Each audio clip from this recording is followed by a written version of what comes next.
So a few people have been messaging me today about the Dereck Chisora fight. You know, it seems that Anthony Joshua, Dereck Chisora is likely to happen. Both sides have been talking about it. There's been various interviews on Sky and that sort of thing. The one thing I would say, I've kind of had a bit of a mixed response from what I've heard from Dereck Chisora. You know, I've seen some footage where he's been incredibly, you know, nonplussed about the fight, saying that it's all about the money for him, and you know, he's not sure if it's the route he wants to go down. He's got some big fights with the Sauerland brothers. And then I've seen other videos where he's saying he's 100% confident of beating Anthony Joshua. So, you know, I'm not 100% sure where Dereck Chisora is at. My guess is that he probably will want to take the fight because it's probably the biggest fight that's immediately available to him. The question is, at this stage, what the money's like for him, I guess. And I suppose he's playing hard to get to an extent, and implying that he's got other options so he can, you know, raise the stakes a bit and hopefully secure himself a bigger offer.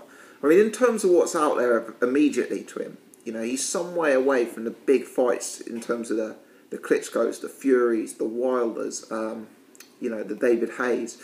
I mean, the only possible thing that was rumoured was that Deontay Wilder may fight him, which I guess would be a very, very big fight. But Deontay Wilder seems to be fighting Arthur Spilka, and then the suggestion is he'll take his mandatory against Povetkin afterwards, which ties up Deontay Wilder for some big time. So if we take those guys out of the equation, who are the guys that Chisora could stand to fight immediately? I mean, David Price, Kubrat Pulev, they're both guys who you know, work with Sauerland Promotions, so those fights would be easy to make. Neither of them are probably as big a fights as the Anthony Joshua fight at this stage. And, you know, with the relationship the Sauerland brothers seem to have with Eddie Hearn, and, you know, obviously they got Dereck Chisora on the Bad Intentions bill last week, it would seem that this fight would be relatively easy to make. Yeah, in terms of paydays, I would imagine Anthony Joshua will fight on Sky pay-per-view now. You know, now he's made his debut, and I presume it was a success with the numbers. I think they're going to want to keep him there. For me, Anthony Joshua versus Dereck Chisora is not a pay-per-view fight for the British title. You know, but I'm sure Eddie Hearn will pass it off as one. You know, I said that Bad Intentions was a pay-per-view card. For a start, I thought it was an extremely strong card in general. Secondly, I thought the hype and the bad blood between Dillian Whyte and Anthony Joshua really helped to elevate the status of that fight. You know, well, Dereck Chisora is a guy who's prone to doing some silly things, you know, threatening to kill David Haye, slapping Klitschko, spitting water at Klitschko, getting involved in brawls. You know, if he does something like that, you know, this could generate huge interest with the public. But everything I've seen so far suggests that Dereck Chisora is actually fairly friendly with Anthony Joshua, and the two have got on fairly well in the past. So there's no bad blood element to this fight. There's no history there. There's no story about the two fighting in the amateurs like there was with Dillian Whyte and Anthony Joshua. And I wonder, commercially, in terms of pay-per-view sales, in terms of public interest, is there an argument to say that a Dillian Whyte rematch would actually be of more interest than a Dereck Chisora fight? Especially if we consider that there's now lots of talk about Dillian Whyte potentially carrying some sort of injury. You know, I'm not going to comment on that really because I don't know the details, but maybe I'll comment on it when the details fully come out. But, you know, regardless, is it a pay-per-view fight? In my mind, no. Will Eddie Hearn try and sell it as a pay-per-view fight? Yes. And I'm not sure they'll have the same success as they had with Dillian Whyte, because I think a lot of the hype around that fight was due to the amateur background the two had, and due to the huge bad blood, the WWE-style bad blood. I think without that, in a Chisora fight, the fight has substantially less appeal. So, I'm not actually sure how much money this does make Chisora. I mean, he's had some big paydays in the past. Klitschko, Fury, twice, David Haye. You know, I'm not 100% sure that this payday would be at the same level for a British title fight. So, I guess he's trying to, you know, raise his game in that sense and try and secure himself the best possible purse. Yeah, as for the fight itself, it all depends what kind of Chisora turns up for me. Yeah, Chisora, people view him as late in his career, and he has been around for a long time. But he's actually still a relatively young man. I think he's 31 years old, which is not old for the heavyweight division, as we know. And a peak Dereck Chisora a peak Dereck Chisora. And what is a peak Dereck Chisora is difficult to define. But let's put it this way. The Dereck Chisora who fought Vitaly Klitschko, or the Dereck Chisora who fought Edmund Gerber, could give Anthony Joshua problems. You know, let's put it this way. Dereck Chisora is proven at a certain level. He's a good European level fighter. He's beaten Malik Scott. He's beaten Edmund Gerber. He's beaten Kevin Johnson. Yeah, he's beaten that level of fighter. Where he comes up short is at the very top level. You know, Vitaly Klitschko, Tyson Fury, David Haye, these are the elite fighters.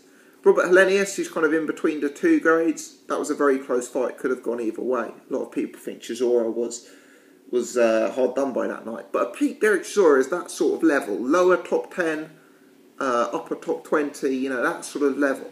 And he has fought at a far higher level than Anthony Joshua. He's also fought at a far higher level than Dillian Whyte. And stylistically, we know that Dillian Whyte was able to cause Anthony Joshua some problems. Now, the one thing I would say, whilst Dereck Chisora is more experienced and more proven than Dillian Whyte hits harder than Chisora. You know, Chisora is not a major puncher. He's never really knocked anyone out of any note, if we're honest. And I think Dillian Whyte seems to carry a bit more power than Chisora. That being said, so I mean, Dillian Whyte does seem to carry more power than Chisora. But that being said, Chisora has got a proven chin. You know, he's been knocked out by David Haye, but this is a guy who, you know, went the distance with Tyson Fury. The second fight almost went the distance before quitting on his stool. Went the distance with Vitaly Klitschko. Went the distance with Robert Helenius. You know, he's not an easy guy to knock out. And I think that whilst Chisora doesn't carry that same one-punch knockout power, he's got a style to be a threat to Joshua. You know, he's got that kind of awkward style where he'll sit on your chest, he'll take away your range, he won't give you that kind of room. And yeah, he'll kind of try and throw punches to the body, awkward looping punches that Anthony Joshua may potentially have some problems dealing with. You know, a peak Dereck Chisora is the kind of guy who could cause Joshua problems because Joshua is quite reliant on his range. And if Joshua's got any stamina issues, Chisora could be that guy to drag him into deep water.